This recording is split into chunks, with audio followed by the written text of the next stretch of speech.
আর মাত্র কয়েকটা দিন বাকি আছে। বছরের সবচেয়ে বড় চন্দ্রগ্রহণটি সংগঠিত হতে যাচ্ছে কয়েকটি দিন পরেই। তাই যারা গর্ভধারণ করার চেষ্টা করছেন, গর্ভধারণ করেছেন, তারা অবশ্যই সাবধান থাকুন। কারণ এ সময় আপনাদের কিছু কাজ করতে হবে, কিছু কাজ করা যাবে না। যে কাজগুলো পরিহার করতে হবে তা জানাবো, যে কাজগুলো করতে হবে তা জানাবো।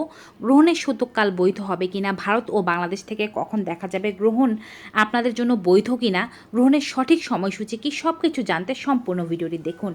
এবং এই গ্রহণের পরে আবার কবে গ্রহণ হবে তাও আমরা আজকের ভিডিওর মাধ্যমে আপনাদেরকে জানিয়ে দেব। চ্যানেলে নতুন হয়ে থাকলে চ্যানেলটি সাবস্ক্রাইব করবেন। ফেসবুক থেকে আমাদেরকে দেখে থাকলে পেজটি ফলো করতে ভুলবেন না। চলুন শুরু করা যাক। 2024 সালে অনেকগুলো গ্রহণ ছিল। মোট 5টি গ্রহণ আছে, যার মধ্যে দুটো ইতোমধ্যেই হয়ে গিয়েছে এবং 3টে এখনও বাকি আছে। দুটোর মধ্যে একটি হয়েছিল 25শে মার্চ, যেটি হয়েছিল একটি চন্দ্রগ্রহণ।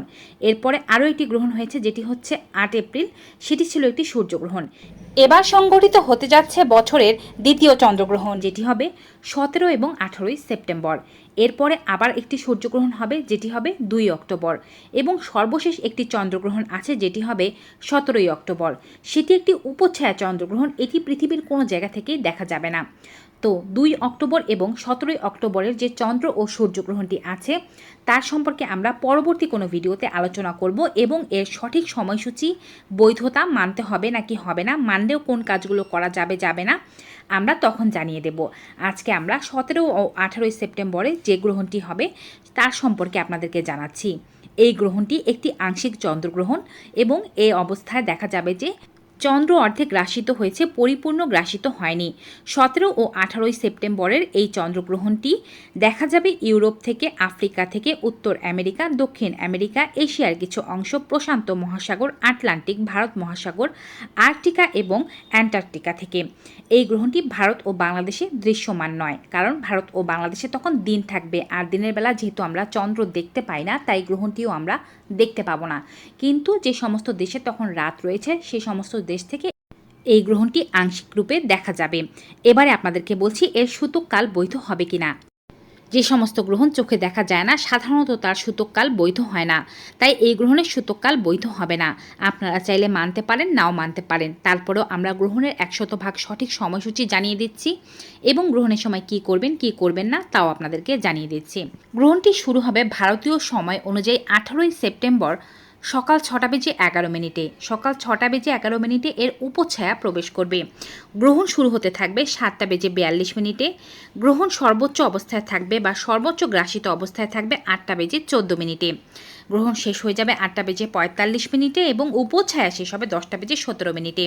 এখানে কেউ কেউ চাইলে উপচ্ছায়া শুরু এবং শেষের সময় থেকে মানতে পারেন, কেউ কেউ চাইলে শুধুমাত্র গ্রহণ শুরু এবং শেষের সময়ও মানতে পারেন। উপচ্ছায়া শুরু হবে 6টা বেজে 11 মিনিটে, শেষ হবে 10টা বেজে 17 মিনিটে, এবং গ্রহণ শুরু হবে 7টা বেজে 42 মিনিটে, শেষ হবে 8টা বেজে 45 মিনিটে। যারা উপচ্ছায়া মানতে চাচ্ছেন উপচ্ছায়া মানবেন, যারা শুধুমাত্র শুরু ও শেষের সময়টা মানতে চাচ্ছেন তারা এই সময়টা মানবেন। বাংলাদেশের সময় অনুযায়ী এই গ্রহণটি শুরু হবে 18 সেপ্টেম্বর। উপচ্ছায়া শুরু হবে সকাল 6টা বেজে 41 মিনিটে। গ্রহণ শুরু হবে 8টা বেজে 12 মিনিটে। গ্রহণ সর্বোচ্চ অবস্থায় থাকবে 8টা বেজে 44 মিনিটে। গ্রহণ ছেড়ে যাবে 9টা বেজে 15 মিনিটে, এবং উপচ্ছায়া ছেড়ে যাবে 10টা বেজে 47 মিনিটে। এক্ষেত্রেও ঠিক তেমনই উপচ্ছায়া মানতে চাইলে উপচ্ছায়ার সময়টা মানবেন 6টা 41 থেকে 10টা 47 পর্যন্ত। আর যদি শুধুমাত্র গ্রহণ শেষ ও শুরু সময়টা মানতে চান, সেক্ষেত্রে 8টা 12 মিনিট থেকে 9টা 15 মিনিট পর্যন্ত মানতে হবে। এখন পৃথিবীর অন্যান্য দেশে যারা অবস্থান করছেন তারাও নিশ্চয়ই গ্রহণের সময়সূচি সম্পর্কে জানতে আগ্রহী। সেক্ষেত্রে মাথায় রাখবেন যে প্রত্যেকটি দেশের কিন্তু আলাদা আলাদাভাবে গ্রহণের সময়সূচি বলে দেওয়া সম্ভব হয় না। সেক্ষেত্রে আপনি যদি ভারতীয় নাগরিক হয়ে থাকেন, বর্তমানে পৃথিবীর অন্য কোনো দেশে অবস্থান করে থাকেন, আপনি যে দেশে আছেন সে দেশের সাথে তো ভারতের সময়ের একটি পার্থক্য রয়েছে। কারো কারো ক্ষেত্রে যোগ কিছু ঘন্টায় যোগ হয়, কিছু মিনিটে যোগ হয়, বা বিয়োগও হতে পারে। তো যে সময়ের পার্থক্যটি আছে ভারতের সময়ের সাথে আপনার সময়ের, আপনি চন্দ্রগ্রহণের সেই সময়ের পার্থক্যর সাথে যোগ বা বিয়োগ করে নিন। ভারতের যে সময়টি বলেছি তার সাথে যোগ বা বিয়োগ করে নিন, আপনি আপনার দেশের সময়টা পেয়ে যাবেন চন্দ্র বা সূর্যগ্রহণের। আর বাংলাদেশের যারা এই অবস্থায় আছেন, অর্থাৎ জন্মসূত্রে বাংলাদেশি কিন্তু এখন বর্তমানে অন্য কোনো দেশে অবস্থান করছেন, তারা বাংলাদেশের সময়সূচির সাথে আপনার দেশের সময়ের পার্থক্যকে যোগ বা বিয়োগ করে নিলে আপনি সময়সূচি বের করে ফেলতে পারবেন। এখন আমরা আপনাদেরকে জানাবো গ্রহণের সময় কোন কাজগুলো করবেন এবং কোন কাজগুলো করা যাবে না। মুসলমান ধর্মের ভাই ও বোনেরা চন্দ্রগ্রহণ বা সূর্যগ্রহণের সময় স্পেশাল কোনো কিছু করতে হবে এমন কোনো নিয়মাবলী তাদের মাঝে নেই। তাই তারা এ সময় চাইলে কোনো কিছু নাও করতে পারেন, চাইলে নামাজ পড়তে পারেন, আল্লাহ পাকের ইবাদত করুন, কোরআন তেলাওয়াত করুন, জিকির আজগার করুন, যেভাবে আপনার ভালো লাগে সময়টাকে অতিবাহিত করুন। শুধুমাত্র বাসার বাইরে যাবেন না, কারণ গ্রহণের আলো শরীরে স্পর্শ করা ভালো নয়। এটি বৈজ্ঞানিকভাবে সমর্থিত একটি তথ্য। কিন্তু যারা অন্যান্য ধর্মের ভাই ও বোনেরা আছেন, যারা গ্রহণের সময় কী করতে হবে এবং কী করা যাবে না তা জানতে চান, তারা এখন জানুন। প্রথমে বলছি, যারা গর্ভধারণের চেষ্টা করছেন তারা অবশ্যই চেষ্টা করবেন যেদিন গ্রহণ হচ্ছে অর্থাৎ 17 এবং 18 সেপ্টেম্বর মিলন না করতে। যদি তারা চান যে তারা কনসিভ করতে চাচ্ছেন, তারা বাচ্চা পেটে আনতে চাচ্ছেন, সেক্ষেত্রে তারা 17 এবং 18 সেপ্টেম্বর মিলন করবেন না, কারণ এ সময় মিলনের ফলে যে সন্তান জন্ম হয় সে সন্তান প্রতিবন্ধী হতে পারে বা তার স্বভাব চরিত্রে কোনো সমস্যা থাকতে পারে। এবারে বলছি গর্ভবতী বোনেরা কী করবেন ও কী করবেন না। গ্রহণের সময় অবশ্যই ঘরের ভেতরে থাকবেন, বাইরে যাবেন না, গ্রহণের আলোর দিকে তাকাবেন না এবং চেষ্টা করবেন গ্রহণের সময় যে আলো ঘরের ভেতরে প্রবেশ করছে তা পর্দা দিয়ে বা কোনো কার্ডের বোর্ড দিয়ে ঢেকে দিতে। এছাড়াও গ্রহণের সময় কোনো খাবার খাবেন না, জল পান করবেন না, মলমূত্র ত্যাগ করবেন না। কিন্তু যেহেতু আপনি গর্ভবতী, এত দীর্ঘ সময় পর্যন্ত জল না পান করলে আপনার ক্ষতি হতে পারে বা মূত্র ত্যাগ না করলে আপনার ক্ষতি হতে পারে। তাই খুব বেশি সমস্যা হলে অবশ্যই অল্প জল পান করবেন এবং মূত্র ত্যাগ করে ফেলবেন। গ্রহণের আগে আপনার ঘরদোর পরিষ্কার করে ফেলবেন এবং গ্রহণের পরে আবার ঘরদোর পরিষ্কার করবেন, গুরুজনদের আশীর্বাদ নেবেন। গ্রহণের আগে ভগবানের মূর্তি ঢেকে ফেলতে হবে।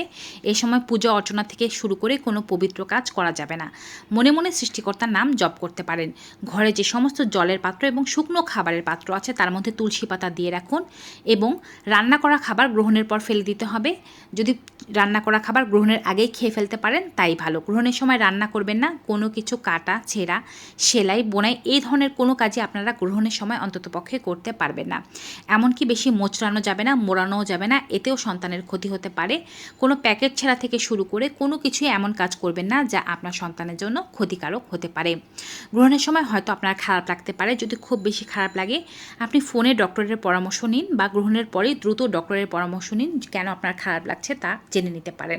গ্রহণ ভাঙার পরপরই অবশ্যই ঘরদোর পরিষ্কার করে নেবেন, গুরুজনদের আশীর্বাদ নেবেন এবং যতটা সম্ভব চেষ্টা করতে হবে খাবার খাদ্য জল পান করে নিতে। গ্রহণের সময় শুয়ে থাকবেন না, ঘুমিয়ে থাকবেন না। যদি শুয়ে থাকতে ইচ্ছাই করে তবে হাত পা কাচুমাচু করে বা একেবারে জড়সড়ো হয়ে শুয়ে থাকবেন না, হাত পা টান টান করে লম্বা হয়ে শুয়ে থাকতে হবে। গ্রহণের সময় সবচেয়ে ভালো হয় যদি আপনার চুলগুলো খোলা রেখে হাঁটাহাঁটি করতে পারেন, এতে পেটের বাচ্চা ভালো থাকে। কিন্তু মনে রাখবেন এগুলো ধর্মীয় শাস্ত্র অনুযায়ী মানা হয়ে থাকে, বাস্তবিক অর্থে বিজ্ঞান এগুলোকে সমর্থন করে না। গ্রহণের সময় কোনো কাজ করলে বাচ্চার ক্ষতি হবে এমন কোনো কথাই নেই। শুধুমাত্র গ্রহণের সময় বাইরে যেতে বা গ্রহণের দিকে সরাসরি তাকাতে বিজ্ঞান নিষেধ করেছে। তো ভিউয়ার্স, আমরা কাউকে প্রেশারাইজ করছি না কোনো কিছু মানার জন্য, এগুলো সম্পূর্ণই আপনাদের ধর্মীয় বিশ্বাসের উপরে ভিত্তি করে আপনারা মানতে পারেন। আজকের ভিডিওটি এখানে শেষ করব। আগামীকাল নতুন কোনো ভিডিও নিয়ে আপনাদের সামনে আবার হাজির হয়ে যাব। ততক্ষণ সবাই ভালো থাকবেন, সুস্থ থাকবেন। Good bye and take care.